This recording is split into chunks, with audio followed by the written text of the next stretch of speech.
So, think about the last time you argued with someone over, I don't know, who left the fridge open or who forgot to take out the trash. Yeah, those are never fun. Right. If you're anything like the rest of us, it was loud, it was highly emotional, and, your absolute only goal in that moment was winning. Exactly. Yeah. Just defeating the other person. Because we're basically conditioned to view an argument as a fight. But what if we completely redefine that word? What if we stripped all the heat and the ego out of arguing and turned it into the ultimate tool for discovering the truth? That is a massive shift in perspective, but it's really the core of what we're looking at today. Welcome to our deep dive. So for this one, I want you to imagine pulling up a stool to this heavy wooden lab table inside the Bioforge field station. That sets the scene for us. Yeah, so in front of you, there's this evidence board covered in pushpins and string. You've got a vintage balance scale sitting right next to a digital microscope and a huge stack of field notes. I love that visual. It really feels like an investigation. It really does. And from this lab table, we're going to look at the actual mechanics of scientific argumentation, specifically how it's taught to 7th grade life science students. Right. Because in science, an argument is definitely not a screaming match. No, not at all. It is the fundamental mechanism scientists use to test ideas. Yeah. Redefining that word is just, well, it's the crucial first step. Because, in the everyday adult world, like at dinner parties or definitely in the comment sections of social media. Don't even get me started on the comment sections. Right. Arguing there is just about defeating an opponent. It's this battle of identities. Exactly. But in the scientific world, and specifically inside the environment of a Bioforge lab, arguing is strictly about defeating a bad explanation. Defeating a bad explanation. I like that. Right, so we're looking at a pedagogical practice called engaging in argument from evidence. And simply put, that means using evidence and reasoning to either support or challenge a scientific claim. And even though this is designed to be super accessible for, 12-year-olds, it really offers this fascinating window into the sheer rigor of modern science education. It really does. It gives parents and administrators a very clear view of how we actually build critical thinkers today. So let's look at the backdrop of this. Because to really understand why we need what the Bioforge calls an evidence courtroom, we kind of have to acknowledge how much science education has evolved. Well, it's a completely different world now. Yeah, if you think back to how a lot of us learned science, it was essentially a glorified vocabulary list. Yep, just pure rote memorization. Exactly. Like you memorized that the mitochondria is the powerhouse of the cell, you filled in the little bubble on a multiple choice test, and maybe you built a model of a cell out of gelatin and candy. Which was fun, but yeah, then you just moved on to the next chapter. Right. Educational researchers actually refer to that older model as learning about science. Mm-hmm. You're basically positioned as this passive receiver of static facts. Just soaking it up without doing much with it. Exactly. But there's been this massive shift in how curriculums are designed. The standard today demands a real transition from learning about to figuring out. Figuring out, so it's more active. Highly active. It's a shift away from just completing activities toward active student sense-making. In a modern lab setting, students aren't just, handed the answers in a textbook. Right, they have to work for it. They are presented with a physical phenomena. They have to observe it, test competing ideas, defend their claims, and really listen carefully to peer critiques. They're literally being trained to think, act, and process information like working scientists. Yeah. Which is incredible for building scientific literacy and communication and responsible decision-making. Foundational. But, we really need to pause and look at who we are actually asking to do this. Right. The 7th graders? Yes. Anyone who has spent 10 minutes with a middle schooler knows their default setting is basically chaos. Chaos is a very polite way of putting it. Right. They are naturally impulsive, they're highly emotional, and they absolutely love to argue just for the sake of arguing. They do. So aren't we just giving a room full of 12-year-olds a sanctioned license to bicker in class? Well, it definitely sounds like a recipe for disaster on paper. But if we look at the neuroscience of the developing brain, this natural inclination to debate is actually a neurocognitive feature. It's not a bug. Wait, really? A feature? Yes. Middle schoolers are undergoing these massive changes in their neural pathways. Their amygdala, which is the emotional center of the brain, is highly active right then. Oh, so that's why they're so quick to react to everything. Exactly. The curriculum deliberately leverages this developmental trait. Instead of trying to, suppress their raw, impulsive urge to argue, it channels that energy. Into the science. Right. It channels it into structured, evidence-based discourse. And doing so actually forces the activation of the prefrontal cortex, requiring a cognitive skill called inhibitory control. Okay, inhibitory control, meaning they have to actively hit the brakes on their own immediate impulses. Exactly. They literally have to suppress their subjective, emotional opinions in favor of objective conclusions. Wow. Because think about what happens when someone challenges your opinion. The amygdala treats it like a physical threat. It triggers a literal fight-or-flight response. Right, you get defensive immediately. Yep. So by forcing students to pause, look at a data set, and formulate a response based purely on facts, we are teaching them to override that biological response. That is so cool. They're practicing the habit of managing impulsivity. Like, they have to stop blurting out an intuitive answer and start striving for accuracy. That's that goal. So if middle schoolers have this raw, chaotic impulse to argue and we want to harness it, we clearly need a mold to pour that energy into. Right. You can't just tell them to argue better. Exactly. We need a framework. And that brings us to the scientist's toolkit. The claim, evidence, reasoning structure, or the CER framework. Yes, CER.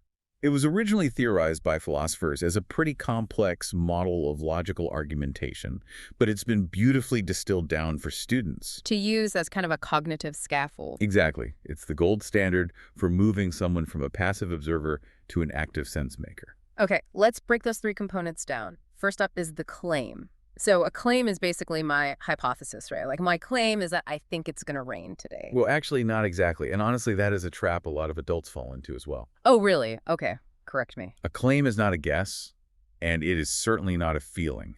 It must be a single, clear, definitive statement that answers a specific scientific question. So no wiggle room. No opinions allowed. You cannot start a sentence with "I think" or "I believe." The claim functions as the final conclusion of the argument, stated as a fact that must now be defended. Okay, definitive assertion. Got it.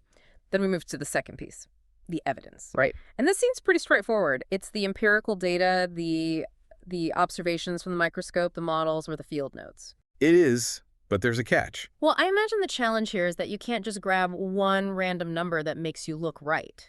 Yes. Selecting appropriate and sufficient data is usually the steepest learning curve. I mean, look at the adult world, particularly in politics or on social media. Oh, yeah. People are incredibly skilled at cherry picking. Exactly. They'll find the one isolated statistic that supports their claim and completely ignore the mountain of data that contradicts it. Right. Confirmation bias. Exactly. So in the Bioforge, students are taught that evidence must be sufficient. They have to look at the entire quantitative landscape. So if they're looking at population data over, say, 10 years, they can't just cite year 3 because it fits their narrative. Right. They must pull the comprehensive numbers that actually establish a real pattern. Which brings us to the third piece, the reasoning. And I think this is where the entire process succeeds or fails. Well, absolutely. Like, let's think of the CER framework like building a bridge. Okay, I like this. So the claim is your destination, right? It's where you're trying to cross over to. The evidence is your building material. It's the steel, the concrete, the bolts you've gathered. Makes sense. But the reasoning, Right. that is the actual engineering and physics that makes those materials hold weight. Without reasoning, you just have a massive pile of steel facts sitting on the ground. You have no bridge. That is a perfect analogy. The reasoning is the invisible glue. It's the logical explanation of why the evidence proves the claim. Linking the raw, cold data back to the actual biology. Exactly. It links it back to the underlying biological principles. And this is the hardest part of the framework, because this is where true conceptual understanding is exposed. Right, you can't fake it. You really can't. If a student simply lists the numbers from a graph, they're just acting as a copy machine. But when they write the reasoning, they're stepping outside their own brains to evaluate their logic. They're showing that they understand the invisible mechanisms, like the cycling of matter in an ecosystem or the laws of genetic inheritance. Exactly. They have to explain why those numbers actually matter in the first place. You know, you see this breakdown all the time in everyday life. Think of a controversial topic in the news. People will make incredibly bold claims. Oh, constantly. And they'll often throw a lot of evidence at you, like links, charts, quotes, whatever. But there is zero reasoning connecting the two. Right. The physics of their bridge doesn't work. Exactly. So the argument just collapses the second you step on it. Yeah, we see a lot of claims and evidence floating around in the cultural ether without any logical reasoning anchoring them to reality. So true. So teaching a 12-year-old to provide that anchor is really a profound educational milestone. Well, let's see what building this bridge actually looks like when a seventh grader is standing at the Bioforge lab table looking at real-life science phenomena. Let's do it. Like, how do we actually take them from looking at a physical event to writing an airtight argument? Okay, let's look at ecosystem dynamics. In this curriculum, students interact with a simulated environment known as Sector 7. Sector 7, okay. Right, and they utilize something called the data wall. So they aren't reading a paragraph that simply tells them deer populations drop when food runs out. They are acting as primary investigators. Exactly. They're staring at raw population data, historical rainfall amounts, and forage ratios spread out across multiple years. So they're looking at the raw building materials. They have to synthesize that massive wall of numbers to answer a question like, how does resource availability affect this population? Yep. So they start with the claim. A student might write, the deer population decreased because of a lack of available resources. Simple, definitive, no opinions. Right. Next, they lay out the evidence, pulling directly from that data wall. They might note, in year 3, rainfall dropped by 40%. Plant forage subsequently decreased by 60%. Following this, the deer population fell from 500 individuals to 200 individuals. Wow, okay, there's the steel and concrete. Uh, But right now, it's just a sequence of events. Exactly. The student hasn't proven why one caused the other. They haven't engineered the bridge yet. Right, and this is where they apply the biological principle to construct the reasoning. The student must explain the concept of a limiting factor. Oh, I remember that term. Yeah, so they write that rainfall and forage act as limiting factors in Sector 7. They explain that every ecosystem has a carrying capacity, which is the maximum number of organisms it can sustain. So when the rainfall dropped, it reduced the forage below that capacity threshold. Exactly. The environment could no longer biologically support 500 deer, resulting in starvation or migration, which explains the sharp population decline. That is so much deeper than what I did in 7th grade. Right. I mean, I just matched the word ecosystem to its definition in a workbook. It's a totally different level of rigor. It really is. Yeah. Let's apply this to another core topic, natural selection and adaptation, like the classic finch beak example. Oh, that is a foundational example of how genetic variations increase an individual's probability of surviving. So what do the students see in the lab for this one? In the lab, students are given a complex scatter plot showing the beak depth of a specific population of finches, both before and after a severe multi-year drought on an island. Okay, so the student looks at the scatter plot and makes the claim. The average beak depth of the finch population increased as a direct result of the drought. Perfect claim. Then they extract the evidence from the quantitative data. Right. They point out that before the drought, the mean beak depth was 9.2 millimeters. And then after the drought, the mean beak depth shifted to 9.8 millimeters. And then comes the reasoning, connecting that millimeter shift to the actual theory of natural selection. Yes. They explained that the drought wiped out the plants that produce small, soft seeds. Leaving only the big seeds. Right, only plants with large, tough seeds survived. Therefore, birds with naturally larger beaks had a distinct competitive advantage. They were the only ones who could crack the remaining food source. And because they survived, they reproduced more often than the smaller beaked birds, passing that genetic trait for larger beaks onto the next generation. Exactly. It's a complete scientifically rigorous argument. And the Bioforge uses this structure across the entire life science spectrum. So it's not just ecosystems and finches. Not at all. Students use evidence to argue how body systems function together as interacting subsystems. They use evidence to support or refute claims about how specialized animal behaviors, like herd mentalities or elaborate mating dances, affect the probability of successful reproduction. So they were constantly moving back and forth between the physical phenomenon, the raw data, and the biological concepts. Constantly. It becomes second nature. Okay, so we have a classroom full of 12-year-olds building these incredible evidence-based bridges. But what happens when two students build bridges that crash into each other? That's a great question. Because they're looking at the exact same data wall, but let's say they arrive at two completely different claims. I mean, in science, people disagree all the time. That is the nature of the work. It is. And when arguments clash, it initiates the culture of critique. And this is really where the maturity of the practice shines. Because critique can feel so personal. Exactly. But in the Bioforge, critique is positioned as a fundamental, necessary part of the scientific process. It's the filter through which we find the truth. Students are taught to separate their identity from their ideas. That is a tough skill, even for adults. Oh, very much so. Yeah. But the focus of the critique is strictly on the strength of the evidence and the logic of the reasoning. It is never on the person who built the argument. So they are actively evaluating each other's bridges. They're looking to see if the evidence is actually relevant to the claim, if it's from a credible source, and if there's actually enough of it to support the weight of the conclusion. Right. They're probing the reasoning to see if the biological principles were applied correctly. A core tenet of modern science education is understanding that scientific knowledge is always open to revision in light of new evidence. Which is such an important point. It's not set in stone forever. No, most scientific knowledge is incredibly durable, but it must remain subject to change if new, superior data emerges.